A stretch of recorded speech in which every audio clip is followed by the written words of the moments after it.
નમસ્તે, હું છું મિસ્ટર ખેડૂત. મારા ચેનલ પર તમારું સ્વાગત છે. અહીં આપણે ખેતીની વાત કરીશું. નમસ્કાર. સૌ કોઈ ઈચ્છે કે એમનો પાક સારો થાય, લણણી મબલક થાય. પણ શું આ ખાલી નસીબની વાત છે? ના, બિલકુલ નહીં. એની પાછળ એક આખી વ્યૂહરચના હોય છે અને એની શરૂઆત, એનો પાયો એક જ બહુ મહત્વના પગલાંથી થાય છે. ચાલો આજે એના વિશે જ વાત કરીએ. તો સવાલ એ છે કે એક સફળ પાકનો અસલી પાયો શું છે? આખી વાતનો આધાર જ આ સવાલ પર ટકેલો છે.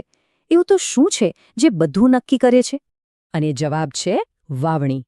બસ આ એક જ શબ્દ. જો આ એક જ કામ, આ એક જ પગલું બરાબર પાર પડી ગયું ને, તો સમજો કે અડધી લડાઈ જીતાઈ ગઈ.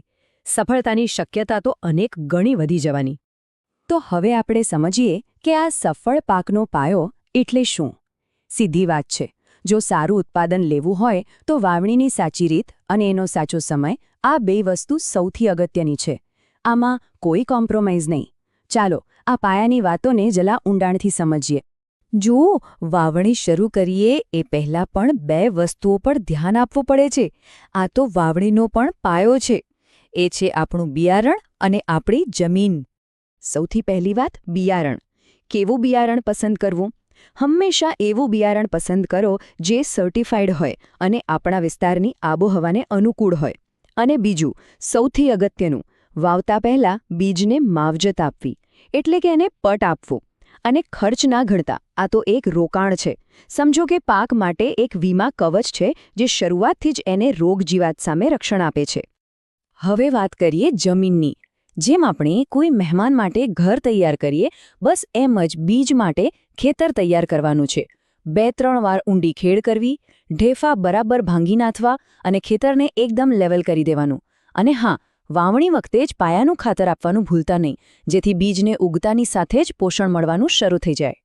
આપણે બીજ તૈયાર કરી લીધું, જમીન તૈયાર કરી લીધી, પણ હવે સૌથી મોટો સવાલ, વાવણી ક્યારે કરવી?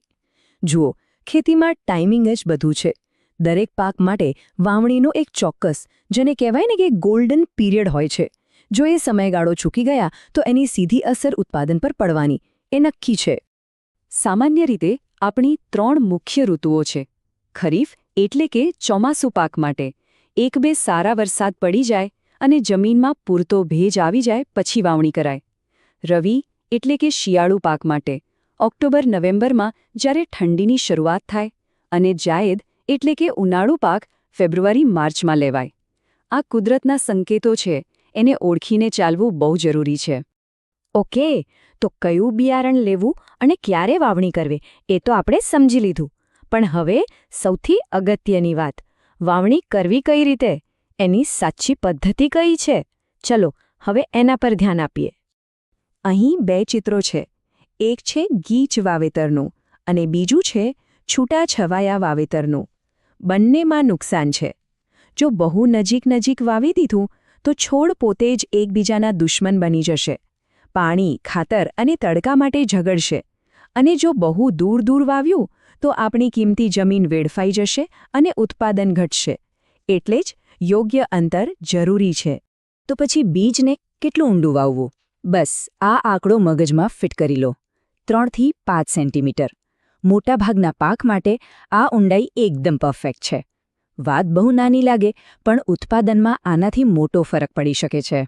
અને એની પાછળનું કારણ પણ એકદમ સિમ્પલ છે. વિચારો, જો બીજને બહુ ઊંડે દાટી દઈએ તો એ બિચારાને બહાર આવવા માટે કેટલી મહેનત કરવી પડે. એની બધી તાકાત તો જમીનમાંથી બહાર નીકળવામાં જ વપરાઈ જાય.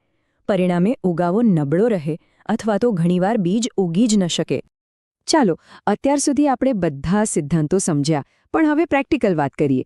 હવે આપણે અમુક મુખ્ય પાકોના ચોક્કસ આંકડા જોઈશું, જેથી આ બધી વાતો વધારે સ્પષ્ટ થઈ જાય.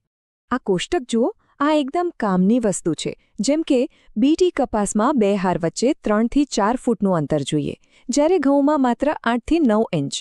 મગફળી અને ચણાના આંકડા પણ અહીં આપેલા છે.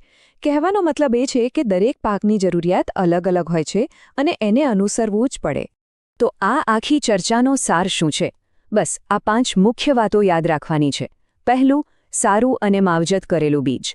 બીજું, બરાબર તૈયાર કરેલી જમીન. ત્રીજું, એકદમ સાચો સમય.